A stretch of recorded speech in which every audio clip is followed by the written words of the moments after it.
कसूर में wild life की बड़ी कार्रवाई। बाउंड्री एरिया में गैर कानूनी शिकार करने पर 13 अफराद को गिरफ्तार कर लिया गया। महकमा वाइल्ड लाइफ ने एक गाड़ी समेत 7 शिकारी कुत्तों को भी तहवील में ले लिया, जिनमें 3 कुत्ते शदीद जख्मी हालत में हैं। एक गाड़ी और कुछ अफराद भाग जाने में कामयाब हो गए।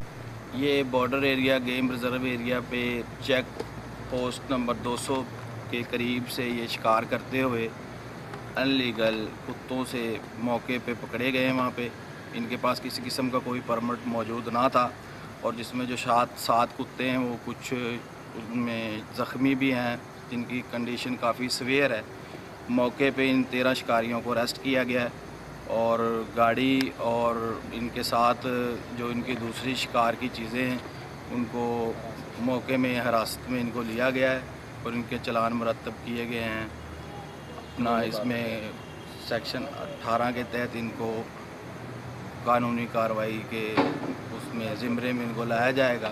ये लोग बाउंड्री एरिया में गैर कानूनी तौर पर शिकार कर रहे थे, जिनको मौका पर अमले ने हिरासत में ले लिया। कार का इजाजतनामा मांगा गया तो इनके पास कोई इजाजतनामा ना था। मौका पर पकड़े जाने वाले अफराद के खिलाफ सेक्शन 18 के तहत कानूनी कार्रवाई करते हुए मुकदमा दर्ज कर लिया गया।